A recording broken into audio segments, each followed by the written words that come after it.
When it comes to saving money, some people have got it down to a science. They might skip a few purchases, catch a sale, say no to an invite, and instant savings. But saving money isn't always that simple, and a few common misconceptions might actually keep you from reaching your goals. So here's a look at 3 things that some people don't realize. But before diving in, if you've ever felt that you're constantly struggling to get ahead or wondering why your money seems to disappear as fast as it comes in, a money mindset reflection journal can help change all of that. In just 60 days, you'll gain clarity on your spending habits, understand the deeper reasons behind your money decisions, and start making choices that actually move you toward your goals. And by the end, you'll be in control of your money instead of letting it control you. So if you're ready to start that journey, I'll include a link in the description below.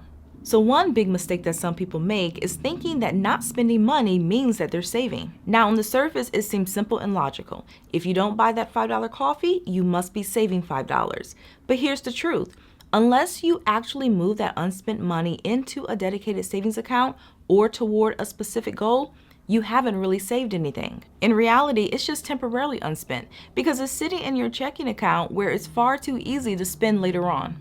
I mean, really think about it. How often have you decided to skip a purchase, telling yourself you're saving, only to spend that same money a few days later on something else unnecessary? And this is where a lot of people get tripped up. But now that you know about this, what can you do about it? Well, first and foremost, you have to make saving intentional. And to do this, anytime you choose not to spend money, move that amount into a savings account right away. This way, it's out of sight and much less tempting. Because if the money just sits in limbo, in most cases, you're gonna spend it. Realize too that there is a thin line between delayed gratification and delayed spending. Delayed gratification is when you purposely hold off on buying something now to make a smarter decision later on. For example, you might save up cash before buying something instead of putting it on a credit card for a year, or you might take time to shop around for the best price instead of making an impulse buy. But on the other hand, delayed spending is when you put off making a purchase today, but then end up making that same purchase later on without any additional thought or planning. So let's say you see something that catches your eye, but you don't buy it because it's unplanned.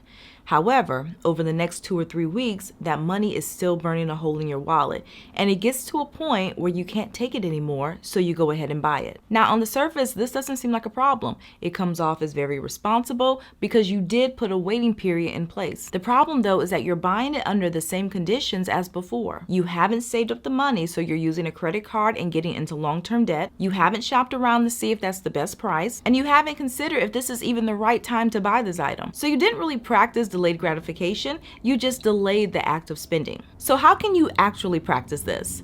Well, one strategy is to create a sinking fund for unexpected and larger purchases, where you basically move money into a dedicated account for items you're saving for. That way, when you're ready to make the purchase, you've already done the work of saving and you can spend money intentionally. And this is a great approach because it gives you time to research and make sure you're getting the best deal rather than giving into the first option that pops up.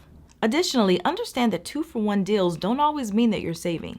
Everyone loves a good deal, and sales can feel like the perfect opportunity to save money, and most people are more than happy to jump at a buy one get one free. But here's the thing, even if they're giving you one for free, if you weren't planning to buy that item at all in the first place, you're not saving money and you're not getting a good deal. One thing that so many people fail to realize is that a sale is only beneficial if you came into the store to buy that item or if that item is on your wish list. And if it's not, you are not saving $20 by buying that item on sale. You're losing $20. Sales and discounts play on our psychology. They can sometimes trigger what's called the scarcity effect, making us feel like we need to act quickly to avoid missing out on a great opportunity.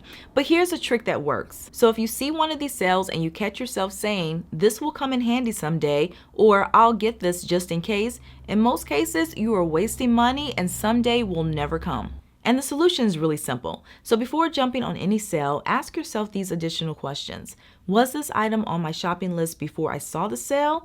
And did the sale create a false sense of urgency? And if you answer no to the first and yes to the second, walk away.